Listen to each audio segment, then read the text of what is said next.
Well, good day, everyone, or matter of fact, great day. This is For Another Day podcast. I am Rick, and I am here today to talk to you about the selfish me. Not sure if that's you? Well, let's take a look. So, today we're going to be taking a look at an article Selflessness and Feeling in Harmony with Others Coincides with Greater Happiness.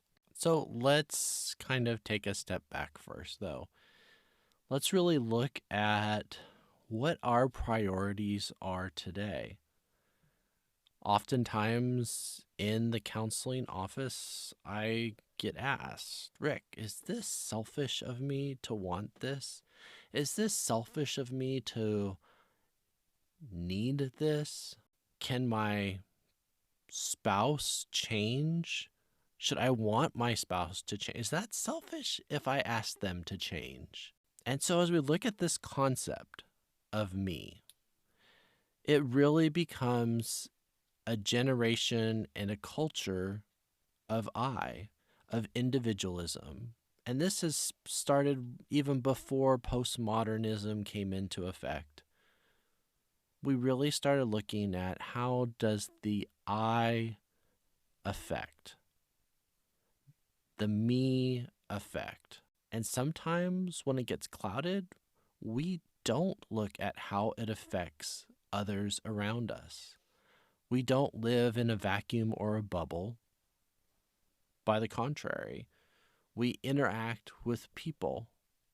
We interact with their needs. And so we come to realize that sometimes the we is more important. Other times, the I is more important.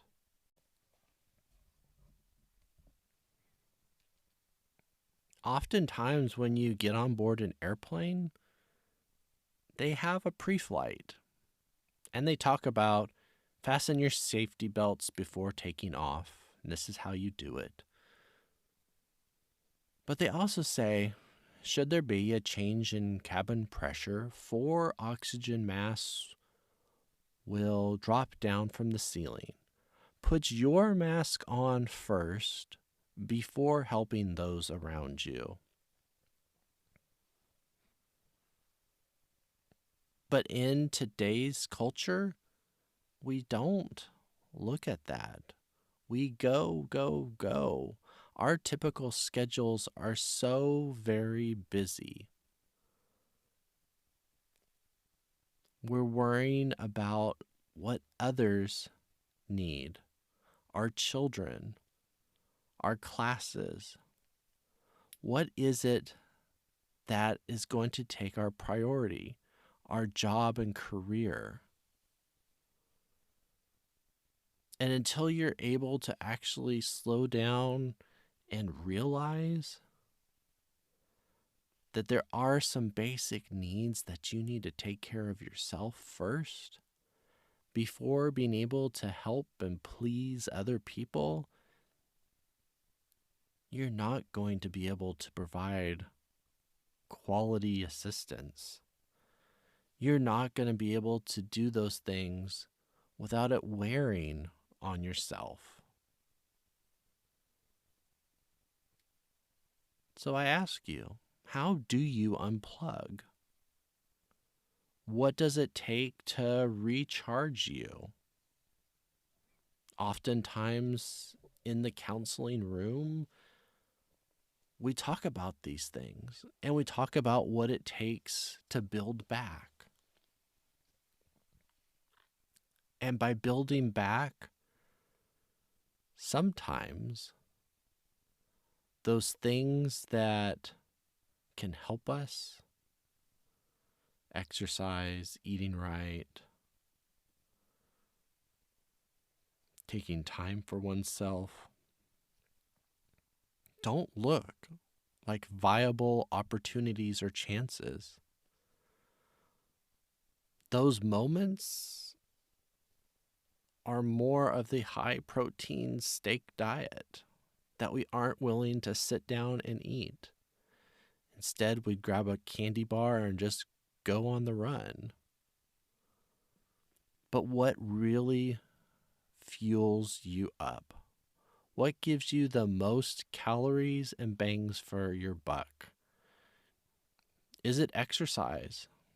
And so for you, going out for a run not only gives you that clear head and peace of mind, but it also exercises your heart and your body.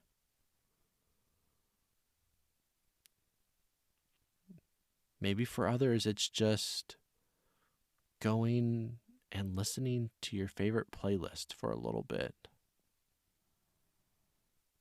and giving yourself those priorities of peace and calm, less anxieties, less stress about what is the next thing to do. Because once you come out of those times to recharge, to fuel up, it goes back to plain taxi service, helping with homework, and truly helping 10 other people with their needs rather than your own.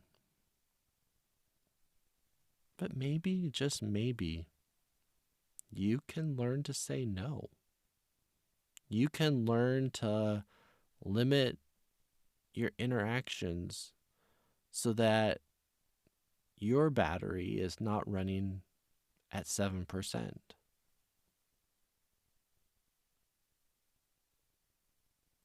Clients, when they come in as couples for couples counseling, when I ask them about their busy schedules, it's like, what do you have to give your spouse? More times than not, they say nothing. By the time we finish what we're doing, by the time we get ready for the next day, by the time we have our heads hit the pillow, I'm drained. I'm done. I'm ready for that to be done with for the day. I don't really want to talk about anything. And so for couples that I work with, it becomes one of those that, well, maybe you need to give your spouse something when your battery's above 20%. Because if you don't do anything for the relationship, it will falter, it will fail, and you will tear yourselves apart.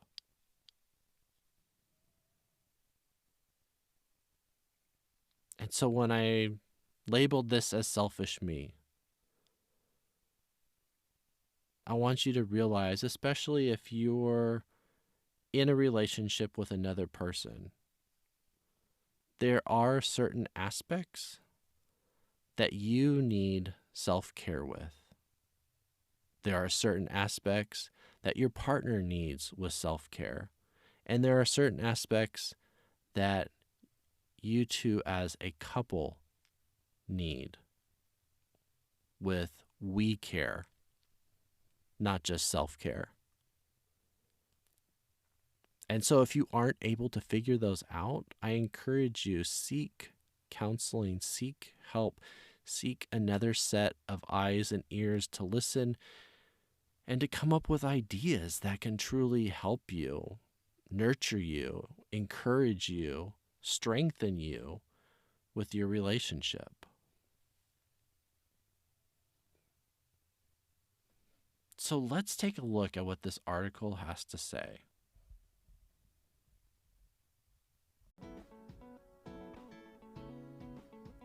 Whenever you need a cup of coffee that's always smooth and never bitter, try Cameron's Coffee.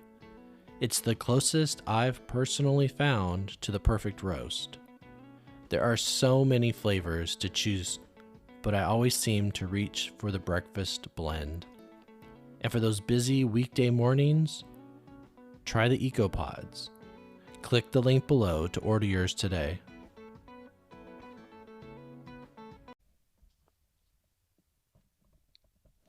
So this article, once again, comes out of scipost.org.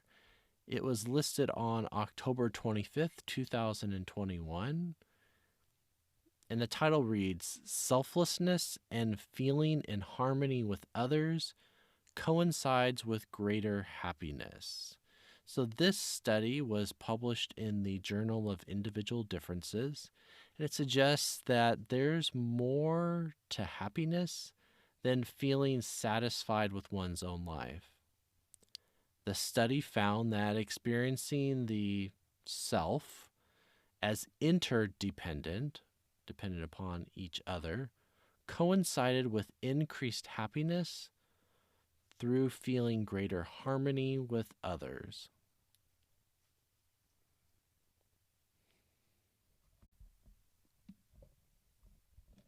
So it's commonly held that a person's happiness depends on their evaluation of their life and their well being. But the study, they wanted to check an alternative model here. And this approach maintained that selflessness and self centeredness are actually two aspects of self based psychological functioning that can carry different consequences for happiness.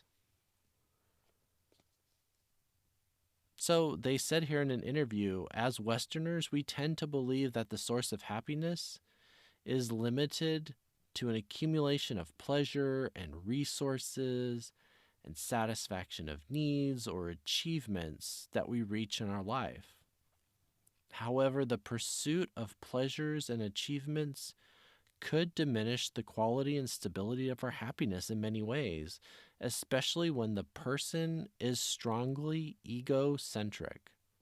That is, when they're strongly preoccupied with their own happiness. So, the more a person craves his or her own happiness, the more unhappy he or she will be when bad things happen, and they are less satisfied than, of course, when good things happen.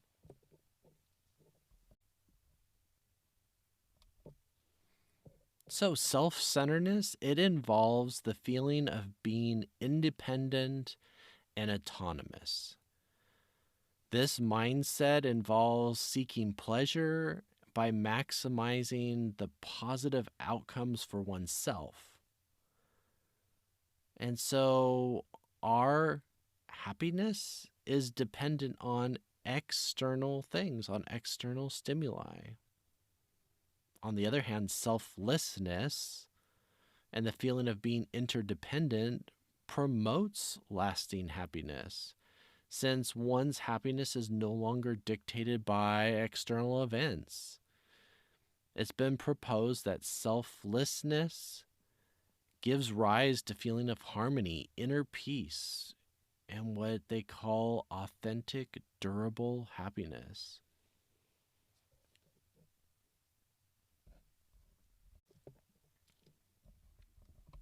So they decided to test this out. They had 64 adults who completed short questionnaires 5 times a day via their smartphone for 2 days. The range in adults were from 18 to 62. 81% of them were women and French.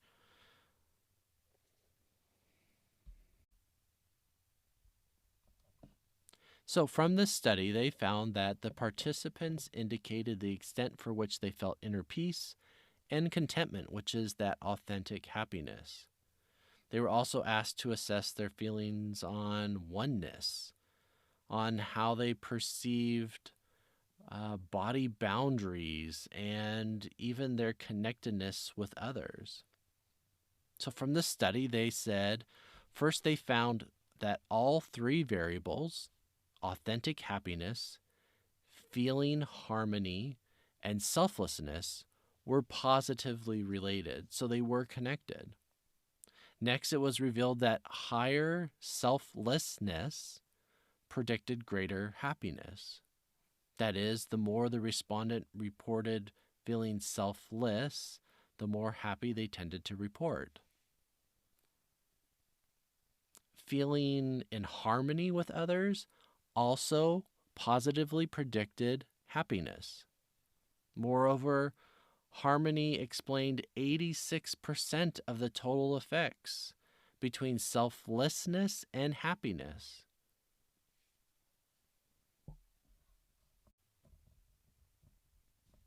So, this study shows that there is a link in the way we experience selflessness and happiness. In simple terms, seeing ourselves to be separated from others and our environment, those experiences of self centeredness, was linked to lower happiness, whereas seeing ourselves to be closely linked to others and to the world and being able to experience selflessness was linked to higher happiness.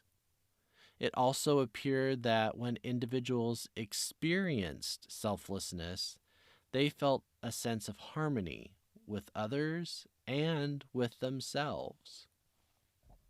Real dark chocolate and pretzel protein bars that both taste great and nourish us. Nugo offers so many types of bars and cookies for your enjoyment, but I always stick with the best. Plus, it's gluten-free. Click the link below to order yours today. So what does this mean for you and me? Because you can't draw a straight correlation from this. And of course, they are encouraging more research to be done. But we're coming out of a period of grief, of sorrow, of isolation, with a pandemic where we didn't know what tomorrow would bring.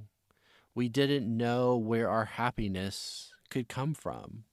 We didn't have the interconnectedness that we should have. We're a modern society today. A modern society that can easily pick up the phone and still call someone, still text someone, or have a video call. But technology, to the extent of our mental health, did not fare the way we thought it would.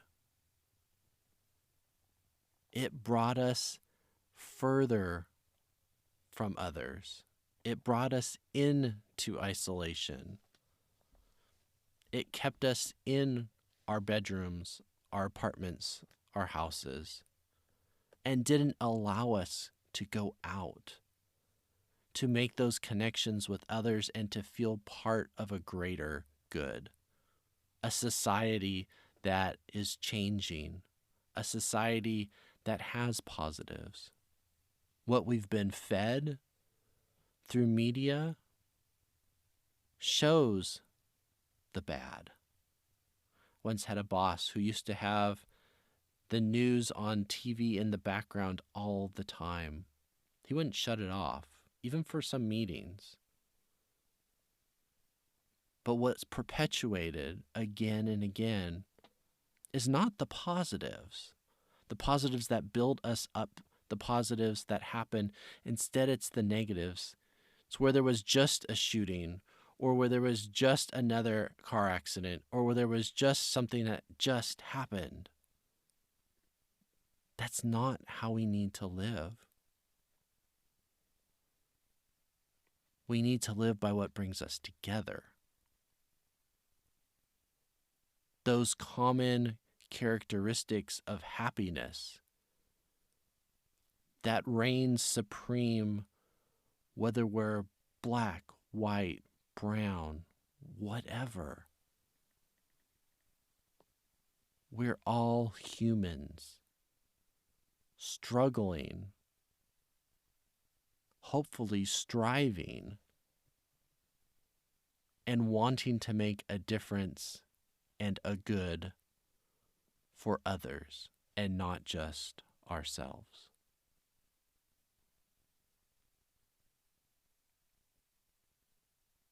I would be interested to know in the comments below, after you've liked and subscribed to this podcast, let me know how you make a difference in other people's lives, how you have that interconnectedness with others, and what you do. How happy do you feel? On a scale of 1 to 10 right now, what number would you give to your happiness? 10 being the highest, 10 being elated and jumping for joy, and 0 being absent, as darkness is the absence of light. Is it truly a 0 for you? If it is, get help, change. Look at what a difference tomorrow can bring.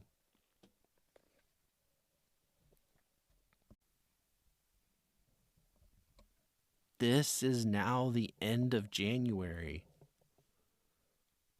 Almost a whole month has passed us by. And in essence, it's been a blink of an eye. It's given us new perspectives, new challenges. But what do you do now? So many people start off January like we did at the beginning of this podcast series. Of those resolutions that you're looking at changing in your life, but instead taking it to the next level. Taking it to what are those good things, those blessings in your life, those positives that make such a difference to recognize. But now as we enter into February, what are you going to do? Are you going to keep down the same rut that unfortunately didn't happen the way that you thought it would? Or are you going to make February even better than January?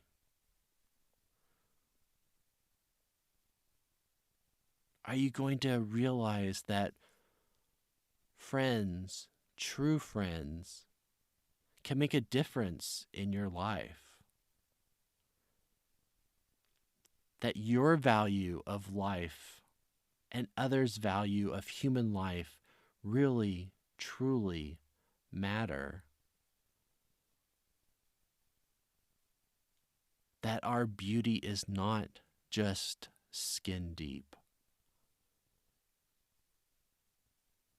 but instead there are things that attract us in our culture today to others, both in friendship and in romance. These were just some of the topics from the podcast for the month of January. And trust me, February's lineup is just as promising and positive. I'd love to hear your comments down below. As always, continue to change, continue to improve. For another day podcast, I am Rick, and I'm here to help. I also want to give a shout out to our listeners in Boardman, Oregon and Broomfield, Colorado. Thank you so much for your support and continue to share this podcast with others.